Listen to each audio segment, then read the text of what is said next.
in this particular chapter, the author goes on to compare the experiences of a woman who had very good and loving memories of her mother, and then two other women whose memories are of critical, angry, and unforgiving and ungiving mothers. And both of them, like all of them, had complexity in terms of how they dealt with how they felt about their children.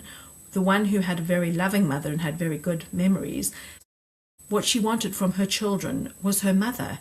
So she wanted to be really loved by her children. She wanted to be really gratified and be emotionally fed by her children. That was her unconscious processes. So she was really trying to get something from them, which I would suggest she probably needs to get more met by adults, and kind of really learn to give some of that to herself, because that sets us up for feeling really depleted and resentful often.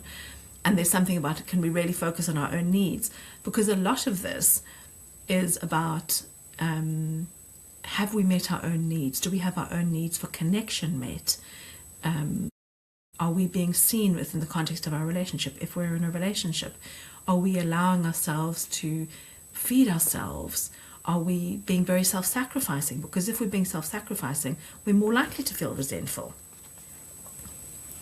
Some of the other, some people report feeling very, finding parenting a baby very, very gratifying, because it's relatively easier to meet a baby's needs. If you have a very satisfying breastfeeding journey, and if they sleep well, or you're happy to always do contact naps, it's easier. Babies don't talk back. Babies are generally quieter than older children.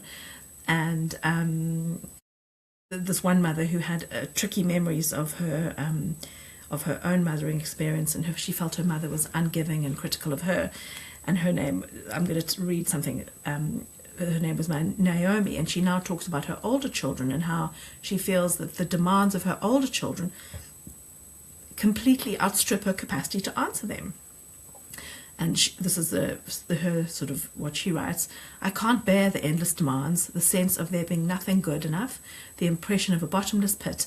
I feel that I'm going to be devoured, that there will be absolutely nothing left in me. Jonathan is now 8 and Leah is 6. I scream and shout at them in what seems like an awful confirmation of actually being like my mother.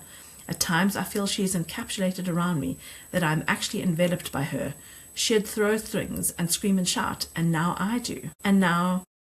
So it feels like for this mother that her own mother is coming out of her mouth.